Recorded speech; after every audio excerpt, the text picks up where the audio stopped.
Hi, welcome to my channel Alchemistry Class with Vishaka. With today's video, I'm going to discuss about the intermolecular forces. So with the name itself, it is the forces between molecules. There are three major categories of intermolecular forces can be identified. We'll see what these forces are.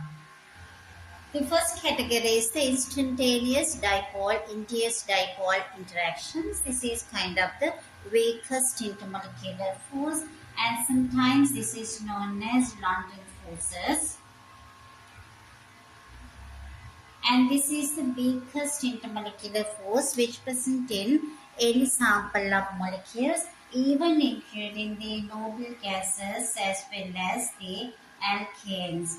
So these alkanes and the noble gases are supposed to be inert molecules, unreactive molecules, even though there are differences in the boiling point is based on this, the amount of the instantaneous dipole, induced dipole interactions. Now we'll see how these forces arise. To explain this, how the instantaneous dipole, induced dipole forces arise, I have taken the example with this, the helium gas sample. So at any moment, if both the electrons happen to be in one side, due to the unsymmetrical distribution of electrons, it creates delta negative charge in one side, other side delta positive. So this is delta negative, so that electrons happen to be that close by molecules to be kind of repel from these electrons, so they are moving to the other side, which creates a charge separation delta positive here. So this negative and the positive are being attracted. So this delta positive, these electrons are attracted here, causing this kind of temporary interactions. At the same time, this helium, this delta positive electron happen to be on this side, making these to be interacted. At the same time, so these electrons will be interacted with this, the other side which produce delta positive side. So this could be having kind of at any moment instantaneous charge separation arise in a molecule which induce a charge separation on neighboring molecules. This is the basic of this, the London forces. So instantaneous dipole, induced dipole interactions. So at any moment it can happen. In another while there will be new interactions are created. So this new would be that new sets of instantaneous charges, they will induce differences in their between molecules. Those induced interactions, induced dipoles are changing. At the same time, so this is the London forces directly proportional to number of electrons in molecules. So if the number of electrons are higher, number of electrons in molecules are higher, the amount of the London forces are also higher. So at the same time, we can either include this for the molar mass of the substance also. So the amount of the London forces are directly proportional to the number of electrons. So it's always directly proportional to the molar mass of the molecules also, which make this the alkanes with the number of carbon increases, the boiling points also increase with the alkanes as well as noble gases. It is possible to show this relationship graphically. Compare to helium with the least number of electrons when the neon in the argon and the krypton, as the number of electrons are increasing, the boiling points or melting points, whatever the physical properties are also increasing as. This is the main condition, main reason is the amount of instantaneous dipole, induced dipole interactions are increasing. Similar variation can be observed with the alkanes as well, with the simplest one, methane, with the molar mass 16. As it is, the number of carbons are increasing, the molar mass also increasing. So very similar trend can be observed with those alkanes as well, which is the forces responsible between molecules are the instantaneous dipole, induced dipole interactions. At the same time, this is the main factor deciding this, the forces which holding the molecules together in those non-polar molecules. This example where we concerned earlier with the helium as an example, you can still get an idea that this is a delta negative which immediately induced a charge of delta positive, delta negative which are attracted, and this force can be very often it is being added into this the delta positive with the neighboring molecule, and this delta positive would be attracted by these electrons which cause the electrons to be on some kind of similar side with another molecule. So if it is, I just took one example to show that if these are the two London forces, so two instantaneous dipole, so the number of dipoles, number of instantaneous dipole between sample of molecules with always the total addition equals to a positive value. That means if it is one force here, another force here, altogether there are two forces, because there is no chances for them these forces to get cancelled off, which we are moving on to our permanent dipole interactions, where you see when the repulsive forces force them, the total value become less. Our second category of these intermolecular forces would be this permanent dipole interaction. So the main feature for this, the permanent dipole interaction should be molecules should have a permanent charge separation. So there should be the permanent dipole. It is not temporary induced or instantaneous dipole. It should be having permanent dipole. That's the idea, to have this type of this permanent dipole interaction. So basically there should be polar molecules on the in between polar molecules. So it is this type of permanent dipole interactions can be created in between polar molecules. Supposing in this kind of molecule H plus and Cl minus, permanently there is a charge separation because this chlorine is more electronegative than hydrogen. Chlorine attracts the bonded pair of electrons towards it, therefore it is tiny negative, tiny positive charges are created. So these charges are attracted with each other. But this is not like this, the London forces, it is quite different, because when it is this opposite charges, in case if it happens with the HCl with another, this is this kind of arrangement is present in between molecules. It is what happened would be that delta negative here, delta negative, and it would be the repulsion. Here it would be the repulsion. In this instant, it is the attraction. So when we are referring to the average number of intermolecular forces, so average amount of intermolecular forces are less in the permanent dipole interactions than the London forces, because there would be repulsive forces are also present, as well as this the attractive forces. So overall or average number of interactions are less than we expect. So it is the most governing factor of the non-polar molecules. They change in whatever it is the boiling point or any physical properties depending on largely on the number of London forces. So instantaneous dipole, induced dipole interactions.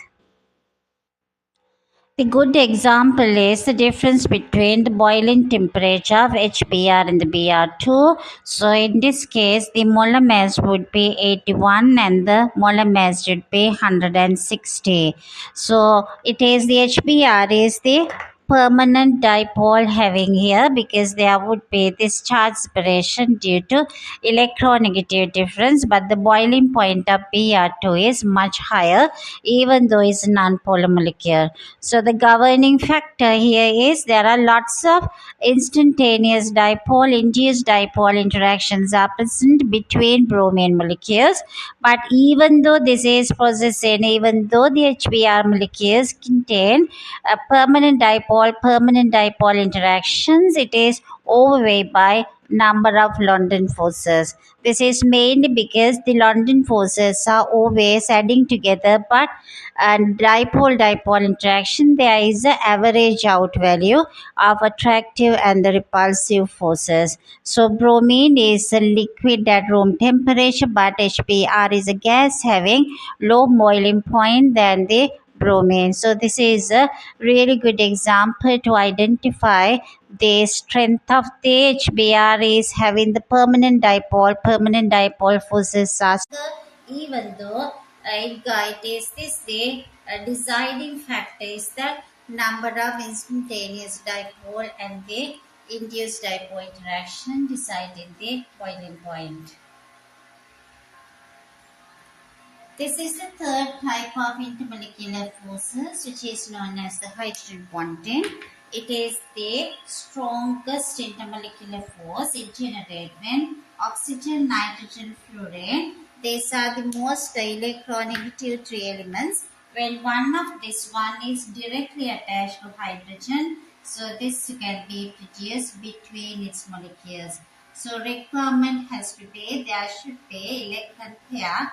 At the same time, there should be hydrogen directly attached to either oxygen or nitrogen or fluorine. So this is the basic categorizing way of identification of hydrogen bonding. Hydrogen should be directly attached to one of the most electronegative element. At the same time, when it is produced with that, it is having this lone pair of electrons are also important. So when one of the lone pair of this the water molecule, once it is being able to produce delta positive charge of the other nearest neighboring molecule. Example, hydrogen tiny positive compared to the oxygen because the electronegativity of the nitrogen or oxygen or fluorine is the most highest compared to hydrogen. So the electron pairs in these covalent bonds spend more time closer to either nitrogen or oxygen or fluorine, making this kind of tiny charge separation in molecules. So when it is in this arrangement, if it is, there would be like if another molecule of ammonia, it is close by, which is having this lone pair here available, and it is the attraction happens, we call it as the hydrogen bonding. Lone pair with another element with the tiny negative charge and the positive charge, making this 180 bond angle, we call it a hydrogen bond. At the same time, it can be produced this one of the lone pair of hydrogen, lone pair of fluorine atom can be attracted by the slightly positive hydrogen of another HF molecule. So this is the requirement is it should be like this straight molecule. So the lone pair and it is like this should be hydrogen and the fluorine, and this has to be the lone pair. Delta positive, delta negative charge separation. So it can be attracted by these two, making this 180 as the bond angle. So it is that straight bond angle between, this is the lone pair of one of the most electronegative element with, this is that slightly positive hydrogen, we call it is the hydrogen bond. So we can represent it this way. Is a charge separation should be present together, plus there would be that lone pair of highly electronegative element is attracted by slightly positive hydrogen of another molecule. So we can show that with the water molecule as well. So in the water molecules also in between, there would be the hydrogen bonding can be created with 180 bond angle. So the hydrogen bonds are the strongest intermolecular force, and it is kind of this the high weightage. It is because delta positive, delta negative, as well as it is that charge separation. This is the 180 is the bond angle between this kind of this between two molecules in this hydrogen bond formation. So out of this one, you know the water is a liquid, so the highest number of hydrogen bonds can be produced by water molecules. So the highest boiling point is here, and the next would be the most strongest hydrogen bonding is created between HF molecules because fluorine has the highest electronegativity. And out of these three also, this the least value of the boiling point comes, which is between ammonia, because it has the only one lone pair of electron, and it is using that lone pair, and the electronegativity of nitrogen is the least, and it is the highest electronegativity in the order. It is the fluorine has the highest electronegativity, and oxygen and nitrogen. So that the strength of the hydrogen bonding produced by these molecules depending on the electronegativity of this element involved. At the same time, how many hydrogen bonds can be produced per one molecule. So in concerning both, it is the highest is with water, next highest is with HF, and the third highest is between ammonia molecules. This way it is producing hydrogen bonding. It is the nitrogen has the least electronegativity. This is the variation of group 5, 6, 7 hydrides. So I just started the group 5, the nitrogen, phosphorus, arsenic and the antimony. These are the hydrides. So these three hydrides are having this the boiling point variation according to the molar mass increasing. But the nitrogen being the exceptionally higher with its hydride, ammonia, because of that producing the hydrogen bonding by nitrogen with ammonia, which is in this one, shows that much higher boiling point. So this is the boiling point in degrees Celsius in the y-axis. Similar way we can show for group 6 and the 7 elements and their hydrides as well.